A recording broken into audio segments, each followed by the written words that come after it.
అందరికి నమస్తే. అమెరికా పోయినా సరే కానీ మూసీ ప్రక్షాళన, Musi beautification, Musi river front management project దీని మాత్రం వదలలేదు ప్రభుత్వం. మూసీ నదిని ప్రక్షాళన చేయాలట. దానికోసమని 1,50,000 రూపాయలు ఖర్చు పెట్టబోతున్నామని ఆల్రెడీ ఒక ప్రకటన చేసిండ్రు. దానికోసమని ప్రపంచ బ్యాంకుతో అప్పట. తెలంగాణ వచ్చిన తర్వాత ఫస్ట్ టైం ప్రపంచ బ్యాంకుతో అప్పు తీసుకోవడం. నాకు వీళ్ళు చేస్తున్న అప్పులను చూసి అప్పులు వింటే ఏమనిపిస్తుందంటే, వీళ్ళ ప్రభుత్వం రాగానే గత ప్రభుత్వం చేసిన అప్పులను ఒక శ్వేతపత్రం పెట్టిన అసెంబ్లీలో. ఆ శ్వేతపత్రం పెట్టి అప్పులైనాయి అని చెప్పి మొత్తం ఏమంటారు ప్రచారం చేసిండ్రు, సాటింపు చేసిండ్రు. మన తెలంగాణ ఇంత అప్పైందా, 7 లక్షల కోట్ల అప్పైందా అని. ఇప్పటికీ ప్రభుత్వం వచ్చిన తర్వాత 39,000 కోట్ల అప్పైంది. 39,000 కోట్లు ఇంకా వస్తే అప్డేట్ కాలేదు. ఇంకా రావాల్సింది. నాకు తెలిసి 40,000 కోట్లు దాటిపోయి ఉంటుంది.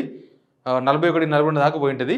ఇంకా ఈ రుణమాఫీ ఇంకోటి ఉంది కదా 2 లక్షల వరకు, దానికి ఇంకో 6-7 కోట్లు అవసరం ఉంటుంది. బహుశా అది కూడా వచ్చేస్తే 50,000 కోట్లకు చేరుతుంది అప్పు. ఇప్పుడు ప్రపంచ బ్యాంకుతో మనం ఈ ప్రపంచ బ్యాంక్ అని నాకు తెలిసి ఒక ఎప్పుడు విన్నామంటే చంద్రబాబు ముఖ్యమంత్రిగా ఉన్నప్పుడు విన్నాం. ప్రపంచ బ్యాంకు నుంచి ఆయన కూడా అప్పులు తీసుకొచ్చిండు. ఆయన తీసుకొచ్చిన తర్వాత మళ్ళీ తెలియదు. వైఎస్ రాజశేఖర్ ముఖ్యమంత్రి అయ్యిండు, కిరణ్ కుమార్ ముఖ్యమంత్రి అయ్యిండు, రోషయ్య ముఖ్యమంత్రి అయ్యిండ్రు, కానీ కేసీఆర్ ముఖ్యమంత్రి అయ్యిండ్రు, కానీ ఎవరు ప్రపంచ బ్యాంకుతో అప్పులు తెలియదు. మళ్ళీ మనం ఇప్పుడు ప్రపంచ బ్యాంకుతో అప్పు అంట అర్జెంటుగా 4,500 కోట్ల రూపాయలు తీసుకురావాలంట. తీసుకొచ్చి మూసీ బ్యూటిఫికేషన్ 55 కిలోమీటర్ల పోటీ మూసీ నది మొత్తం ప్రక్షాళన చేయాలంట. అటుకెళ్ళి 50 మీటర్లు మొత్తం బఫర్ అంట, మొత్తం లేపేయాలంట. అక్కడి నుంచి కాలనీలు మొత్తం దాదాపు 13-14 ఇండ్లు లేపేసేయాలంట. పెద్ద ప్లాన్ అంట, పెద్ద కథనంట. అసలు అదో పెద్ద టూరిజం ప్రాజెక్ట్ కాబోతుందంట మూసీ. ఈ ఏడ మన ఎక్కడనో అన్నదగిరి కొండలో పుడుతుంది, రైట్? అక్కడి నుంచి వచ్చిన తర్వాత సిటీలకి ఎంటర్ అయిన తర్వాత అది పొల్యూషన్ అవుతుంది. అక్కడ నుంచి స్టార్ట్ అవుతుంది పొల్యూషన్. లేకపోతే నీళ్ళు రావు. అక్కడ కనుక ఆపేస్తే పొల్యూషన్ అయితే పొల్యూషన్ ఆపాలని మూసీలో కలిసే నాళాలు ఉంటాయి కదా, ఈ డ్రైనేజీ, ఆ లింక్స్ కనుక ఆపితే మూసీలో నీళ్ళు రావు, ఎండిపోతాయి. మూసీలో ఏమి ఉండవు. ఏడికి వస్తాయి నీళ్ళు? హిమాయత్ దాటిన తర్వాత స్టార్ట్ అవుతుంది. హిమాయత్ సాగరో ఉస్మాన్ సాగరో ఆ నీళ్ళు ఎక్కువ అయినప్పుడు గేట్లు ఎత్తుతుంది తప్ప మూసీలకు నీళ్ళు రావు. ఇప్పుడు అనంతగిరి కొండలకు వచ్చే నీళ్ళంతా కూడా అక్కడనే పోతాయి. ఇంకా నీళ్ళు నిండితే అప్పుడు తూములు ఎత్తితే అప్పుడు నీళ్ళు వస్తాయి. ప్రతి సంవత్సరంలో 2 నెలలో 3 నెలలో దానిలో నీళ్ళు ఉంటాయి తప్ప ఈ మురికి నీళ్ళు ఆపితే కనుక దానిలో అసలు నీళ్ళే రావు మూసీలకు. ప్లస్ ఆ మూసి నీళ్ళు ఎక్కడ ఏడ మన ఫిర్యాదుగూడ ఏరియాలో ఉప్పలు దాటిన తర్వాత పర్వతాపురం ఆ ఏరియాలో ఆకుకూరలు పండించడానికి వాడతారు ఆ మురికి నీళ్ళను. అంత తప్పితే ఇంకేముండదు. దాంతో వచ్చేది లేదు, పోయేది లేదు. వీళ్ళు బ్యూటిఫికేషన్ కూడా అక్కడ దాకానే, కొద్దిగా ముందుకు 55 కిలోమీటర్లే. మొత్తం అక్కడి నుంచి ఇక్కడికి 250 కిలోమీటర్లు కాదు వీళ్ళు చేసేది.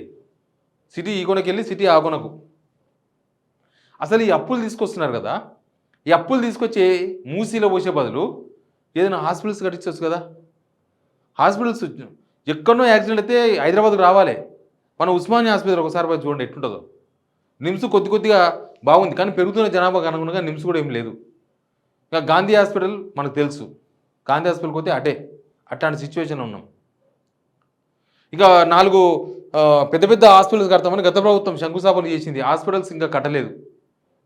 స్కూల్స్, మన దగ్గర స్కూల్స్ సిచ్యువేషన్ ఏంది చూస్తలేమా? స్కూల్స్ పిల్లలకి ఎలకలు కొరుకుతున్నాయి, పిల్లలకు కారం బువ్వ తింటున్నారు, పెట్టినకి తినలేక, తిండికి పైసలు లేక, ఎవరికి ఆ కార్మికులకు డబ్బులు ఇవ్వక. అంతేందుకు నిన్నమొన్న సెక్రటేరియట్కు ఇంటర్నెట్ కట్ చేసిండ్రు. ఇంటర్నెట్ డబ్బులు కట్టాలంట, 6 కోట్ల రూపాయలు కట్టాలంట. కాబట్టి సెక్రటేరియట్కు ఇంటర్నెట్ కట్ చేసిండ్రు. అంటే సెక్రటరీ ఇంటర్నెట్ అంటే మామూలుగా ఇంట్లోనే ఇంటర్నెట్ కట్ చేస్తే గంటసేపు ఉండలేకపోతున్నాం. వాళ్ళని పిలిచి ఎమ్మడే పెట్టండి ఎందుకు కట్ అయిందని అడుగుతున్నాం, వైఫై లేకపోతే. అట్లాంటిది సెక్రటేరియట్లో మొత్తం నెట్ కట్ అయిపోయింది ఇప్పటికి 2 సార్లు, గంటలు. వర్షం వస్తే హైదరాబాద్లో మోకాల వరకు నీళ్లు. అసలు వర్షం వచ్చిందంటే రోడ్ ఏందో, నాలా ఏందో, అసలు కాలువ ఏందో ఏం తెలియదు. అట్లాంటి సిచ్యువేషన్ హైదరాబాదు. నిన్న భద్రాచలం మొత్తం మునిగిపోయింది. అసలు ప్రాజెక్టులు ఏమవుతున్నాయి? మన ప్రాజెక్టులు గండ్లు పడుతున్నాయి. మొన్న పెద్దబాబు గండి పడి 4-5 ఊర్లు మునిగిపోయినా. ఇంకా సుంగిశాల పడిపోయిందంట సాగర్లా. మరి ఇంక ఏముంది? మనకు అప్పు తీసుకొస్తే ఇప్పుడు ఒక మనిషి అప్పు దేనికోసం చేస్తాడు? ఏదైనా ఆస్తి, ఒక ఇల్లు కొనెక్కినో, లేకపోతే ఏదైనా బండి కొనెక్కినో, ఒక ఆస్తి, మనకు ఒక ఆస్తి క్రియేట్ అవుతుంది.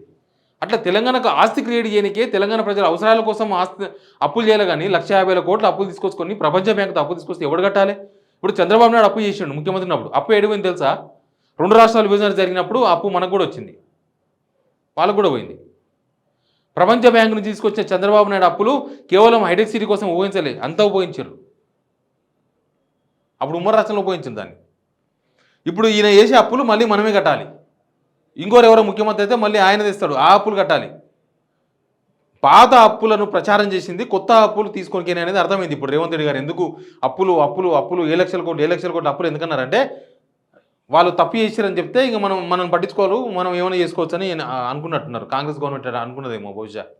మరి అప్పులు చేసిరని ఆ అప్పులు తప్పు అని చెప్పినప్పుడు మనం అప్పు చేయకూడదు కదా. చేసినా కూడా ఒక పనికిరాని పని చేయకూడదు కదా. పనికొచ్చే పని కోసం అప్పు చేయాలి కదా. స్కూల్స్ కోసమో, హాస్పిటల్స్ కోసమో, ఇంకేదైనా ఇన్ఫ్రాస్ట్రక్చర్ కోసమో, ఏదైనా గూడాలకు రోడ్లు లేవు రోడ్ వేసుకోవడం కోసమో, ఇంకేదైనా అవసరం ఉంటే దానికోసమో, ఒక పెద్ద ఇండస్ట్రీ కట్టడం కోసమో, ఒక ఇన్ఫ్రాస్ట్రక్చర్ ఒక డెవలప్ చేస్తే దానివల్ల ఇంతమంది బతుకు మారుతుంది, ఇంతమందికి బతుకుదేరు వస్తుంది, దానికోసం కదా అప్పు చేయాల్సింది. ఈ ప్రపంచ బ్యాంకుతో అప్పు ఎందుకు? ఎవరు చెప్పిన? చంద్రబాబు నాయుడు గారు సూచన చేసిండ్రా ప్రపంచ బ్యాంకుతో తీసుకొచ్చుకోండి, అప్పట్లో నేను తెచ్చినా కూడా మీరు తెచ్చుకోండి అని చెప్పిండ్రా? ఏ ముఖ్యమంత్రులు చేయలే. చంద్రబాబు నాయుడు తర్వాత మళ్ళీ రేవంత్ రెడ్డి గారే ప్రపంచ బ్యాంకుతో అప్పులు చేస్తున్నది. అది కూడా 60,000 కోట్లట. ఇంకా చూడండి మన పైసలు ఏంది, మన తలకాయలు ఎడిపోతున్నాయి, మన తెలంగాణ ఎడిపోతుంది. Please subscribe Signal TV.